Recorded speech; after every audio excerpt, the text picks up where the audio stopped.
जरा सुद्धा साबुदाणा भिजवला नाही आणि थोडाही साबुदाणा शिजवला नाही, तरी सुद्धा तोंडामध्ये टाकल्या विरघळणाऱ्या अशा ह्या बटाटा साबुदाण्याच्या पापड्या आज आपण बघणार आहोत।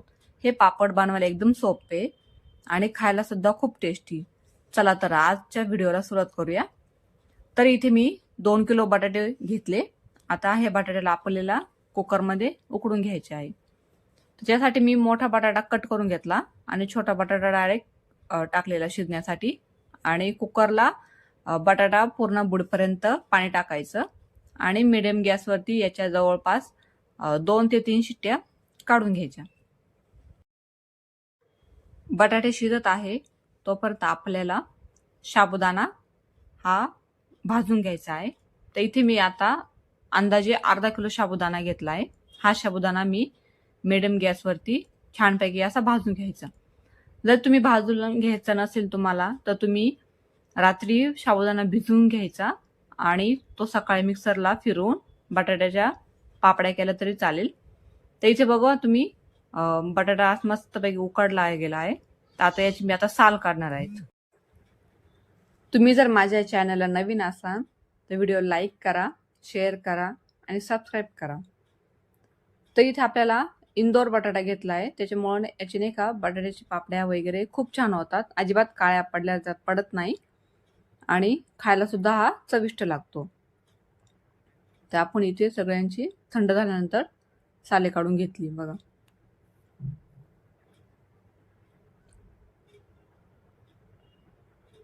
पुढे आता हा आपण साबुदाणा जो भाजला होता ना तो थंड झाल्यानंतर आता याची आपल्याला बारीक पावडर करून घ्यायची। म्हणजे आपल्याला हा मिक्सरला फिरवायचा, जोपर्यंत बारीक असा रवाळ होत नाही तोपर्यंत त्याला मिक्सरला दळून घ्यायचा। पुढे आपल्याला जे बटाटे उकडले होते ते आता आपल्या किसणीनं छानपैकी किसून घ्यायचे। मोठ्या किसणीने किसले ना तर पटकन बटाटे हे स्मॅश होतात। पूर्णपणे किसून झाल्यानंतर आपल्याला हे एकजीव होईपर्यंत चांगले स्मॅश करून घ्यायचं। म्हणजे काय होतं, पुढे गठुळ्या वगैरे आल्यात ना तर बटाट्याच्या पापड्या करताना आपल्याला त्या पापड्या आपल्या चिरणार नाही। तर ते एका हाताने आपल्या पूर्ण एकजीव करून घेऊया। पुढे आता मी जे मिक्सरला फिरवून घेतलं होतं साबुदाणा तो आता मी याच्यामध्ये टाकणार आहे। तर 2 किलो बटाट्यासाठी इथे मी अर्धा किलो साबुदाणा घेतला होता। हे माप एकदम योग्य प्रमाण आहे। तर याला आपल्याला 1 चमचा मीठ टाकायचे।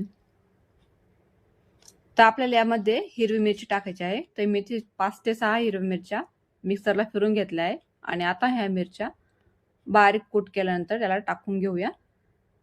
त्यासोबतच इथे मी कोथिंबीर सुद्धा टाकणार आहे। कोथिंबीर ऑप्शनल आहे, तुम्ही कोथिंबीर खात नसाल तर तुम्ही कोथिंबीर स्किप केली तरी चालेल। आणि आता याला छानपैकी एकजीव करून याचा असा गोळा करून घ्यायचा बघा, हाताला अजिबात चिटकत नाही। अशा पद्धतीचे पापड बनवायला एकदम सोपे आहे। तर तुम्ही हे उन्हामध्ये सुद्धा वाळू शकता आणि सावलीमध्ये सुद्धा करू शकता। तर मी आता सावलीमध्येच करणार आहे, तर सावलीमध्ये सुद्धा आरामात होतात। तर इथे मी पापड करायचं जो मशीन बोलतात ते घेतलं, त्याच्यामध्ये 2 पेपर कट करून घेतला आणि आता एकदम आपला बारीक अशी लाटी करून घेतली आणि पेपरला थोडं ऑइल लावलं। तुम्ही ऑइल स्किप केलं तरी चालेल, मी तर हलकंसं ऑइल लावते आणि असे या पापड करायच्या मशीनमध्ये याला प्रेस करते। बघा इथे एक छोटीशी लाटी ठेवायची आणि याला असं प्रेस करायचं। जास्त प्रेस करायला लागत नाही कारण की हे प्रमाण एकदम परफेक्ट आहे, ना घट्ट गोळा झालेला आहे ना पातळ गोळा झालेला आहे, त्याच्यामुळे हे पापड सुद्धा आरामात निघतात आणि वाळवायला सुद्धा एकदम योग्य आहेत।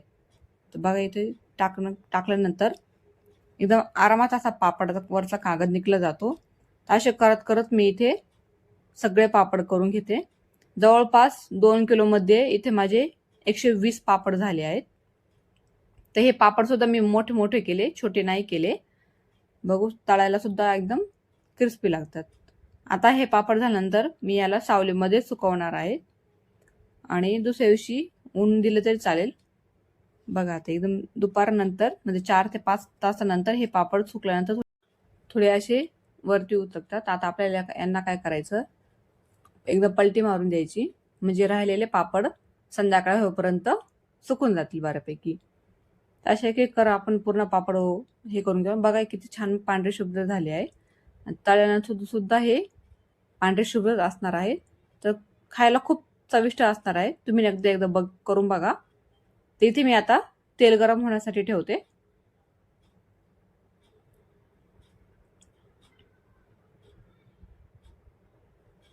तेल छानपैकी गरम झाल्यानंतर आपण याच्यामध्ये पापड टाकून घेऊया. पापड कढईमध्ये टाकला एकदम असा फुगला जातोय. बघा अजिबात लाल होत नाही आणि किती डबल फुगला जातो जवळजवळ. तर हे अशा प्रकारे पापड केलेत ना जास्त हाताला चिकट, ना लाटायला जास्त हार्ड जातात वगैरे. तर हे पापड वर्षभर टिकतात आरामात. यानंतर तुम्ही हे कंटेनरमध्ये स्टोअर करून ठेवू शकतात. तर आजची व्हिडिओ तुम्हाला कसा वाटला? व्हिडिओला कमेंट नक्की करा. बघू शकता किती छानपैकी असे पापड दिसत आहेत आणि क्रिस्पी सुद्धा झाले. असे एकदम एक हाताने तुटला जात आहे पापड. आणि हे पापड तुम्ही उपवासाला किंवा मुलांना असं स्नॅक्समध्ये वगैरे देऊ शकता. व्हिडिओ आवडल्यास व्हिडिओला लाईक करा, शेअर करा, सबस्क्राईब करा. Thank you so much.